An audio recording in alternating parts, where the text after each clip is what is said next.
In the world of military affairs, some weapons are more than just tools of war. They're declarations of national power. For the United States, the F-35 Lightning II is that ace in the hole, a fifth-generation fighter that combines stealth with versatility, now deployed across dozens of allied air forces worldwide. But would Russia ever sit still and let the US and NATO dominate the skies?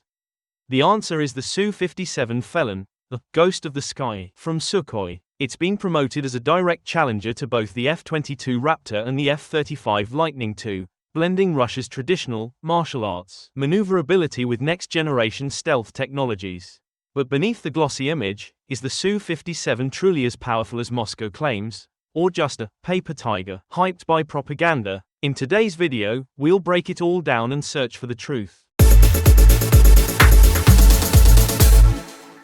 The origins of the Su-57 date back to the late 1980s, when the Soviet Union realized that its legendary MiG-29 and Su-27 would eventually need successors. At the same time, the United States was developing what would become the F-22 Raptor, the world's first true fifth-generation stealth fighter. Determined not to fall behind, the Soviets launched two ambitious prototypes, the Su-47 Berkut, with its futuristic forward-swept wings, and the MiG-1.44. After years of trials, Sukhoi was chosen to carry the program forward. Following the Soviet collapse, the project stalled almost completely. It wasn't until 2002 that Russia revived it under the name PAK-FA, Perspektivny Aviacyjny Kompleks Frontovoy Aviacji, Advanced Frontline Aviation System. Sukhoi won the contract, and the prototype T-50 was born. In 2010, the first T-50 took flight, a historic moment marking Russia's entry into stealth aviation. But development was anything but smooth.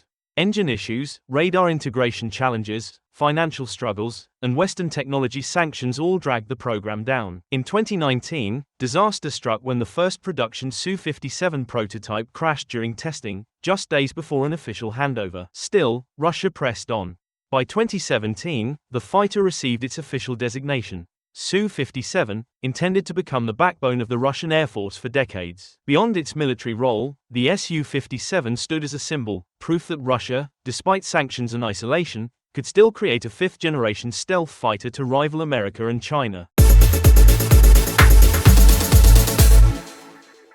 The Su-57 embodies a distinctly Russian design philosophy, sacrificing some stealth for extreme agility. Unlike the F-22 and F-35, which maximize radar invisibility, the Su-57 blends the aerodynamic DNA of the Su-27 with radar-absorbing materials. Its large trapezoidal wings, forward canards, and all-moving vertical stabilizers enable jaw-dropping maneuvers, something Russian pilots take pride in. The jet features serrated edges, radar-absorbent engine inlets, and a canopy coated in metallic oxides, reducing radar reflections by up to 30%. For avionics, the Su-57 carries the N036 Belka AESA radar system, consisting of 5 antenna arrays around the fuselage for full 360 degrees coverage. It can track up to 60 targets and engage 16 simultaneously. The OLS-50 MIR sensor and 101 kilo Siemens Atoll electro-optical suite provide thermal tracking, missile warnings, and countermeasures. One innovation is the use of fiber optic cabling instead of traditional copper, boosting data transfer speed across systems. The cockpit is fully digital, with two 15-inch, 38 cm,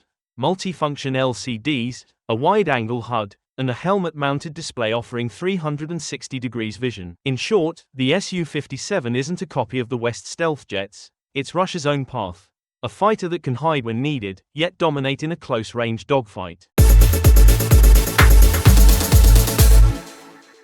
According to official and semi-official sources, the Su-57 specifications are: length, 19.8 meters, 65 feet. Wingspan, 13.95 meters, 46 feet. Height, 4.74 meters, 15.5 feet. Empty weight, about 18.5 tons.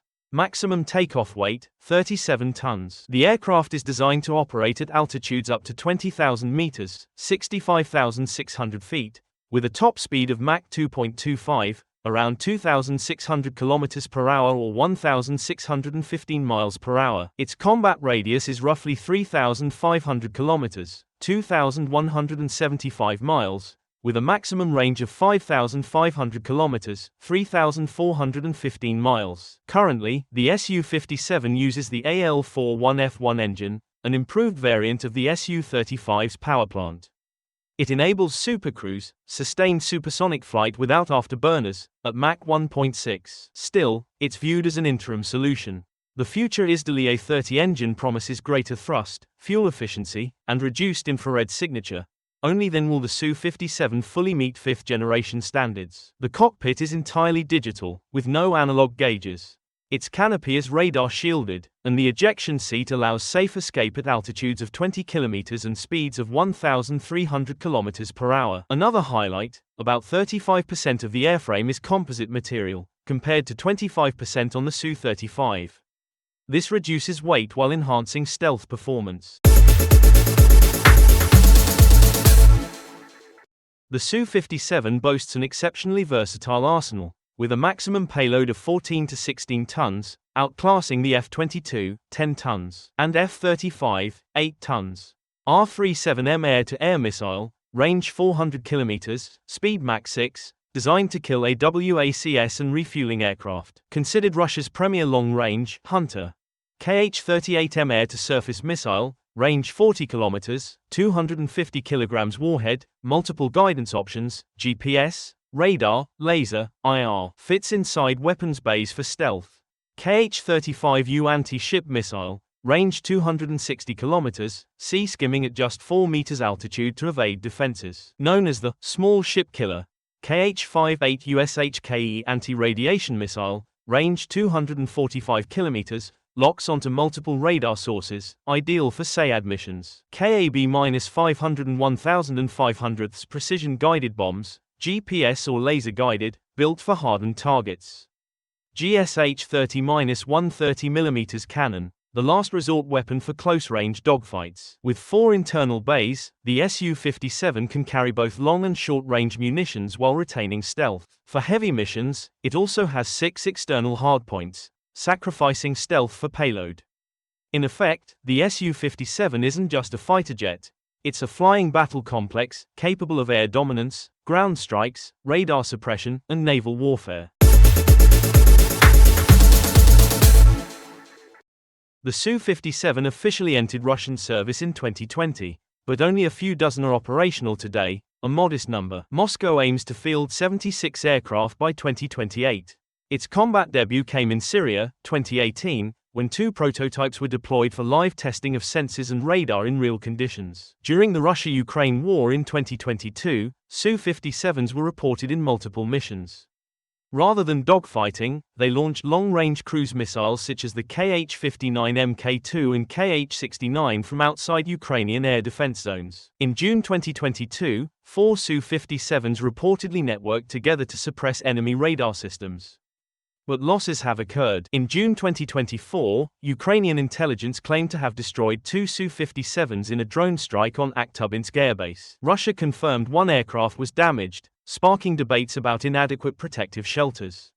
So far, no foreign nation has acquired the Su-57, despite Russia pitching it to India, China, Algeria, and even NATO member Turkey. High costs and concerns over incomplete technology have stalled deals. In short, the Su-57 is still more of a political and strategic tool than a mass-deployed frontline weapon. Strengths: exceptional agility thanks to aerodynamics and thrust vectoring engines. Diverse weapons load, with higher payload capacity than most GEN-5 fighters. 360 degrees radar and sensor coverage, capable of multi-target engagements. Projected to be cheaper than the F-35, aligning with Russia's effective combat at reasonable cost. Doctrine: serves as a symbol of Russia's defense industry and great power ambitions. Weaknesses: stealth capability is inferior to the F-22 and F-35, still detectable on X-band radar. Current AL-41F1 engine is only a stopgap, lacks full 5th-gen supercruise. Low production numbers prevent strategic dominance. Reliability, maintenance, and operating costs remain problematic. No naval variant or proven export version to broaden its reach. In short, the Su-57 is a mixed bag, impressive in some areas, but still hampered by unresolved shortcomings. Versus the F-22 Raptor, US, the Raptor wins on stealth and engines, but the Su-57 has greater agility and weapon flexibility. Versus the F-35 Lightning II, US, the F-35 dominates in networking, sensors, and sheer production scale, over 1,000 built. The Su-57 is more agile and independent but lags in stealth and numbers. Versus the J-20, China, the J-20 emphasizes stealth and long-range strikes, while the Su-57 prioritizes maneuverability and close combat. Both still await next-general engines. Versus the KF-21 Barame, South Korea, and AMCA, India, these are still emerging programs, closer to GEN 4.5+, not yet on par with the Su-57's maturity. Overall, the Su-57 isn't the best, but it offers a unique identity, favoring agility and firepower over absolute stealth. So, is the Su-57 really Russia's answer to the F-35? The answer, yes, but not fully. It isn't the flawless GEN-5 jet Russia claims. Its stealth falls short, its engines aren't fully developed, and production numbers are small. But it's also no paper tiger. The Su-57 proves that Russia can still field a genuine fifth-generation fighter, balancing agility, firepower, and advanced avionics. In a world where the F-35 spreads across Allied fleets, the Su-57 remains a strategic wildcard, forcing opponents to adjust their tactics. Though its future is uncertain, every time a Su-57 takes to the skies, the world's defense community takes notice. Because it's not just a fighter jet, it's a statement. Russia is still here, and the sky won't belong to anyone else. If you enjoyed this breakdown, don't forget to like, subscribe, and share for more in-depth military analysis.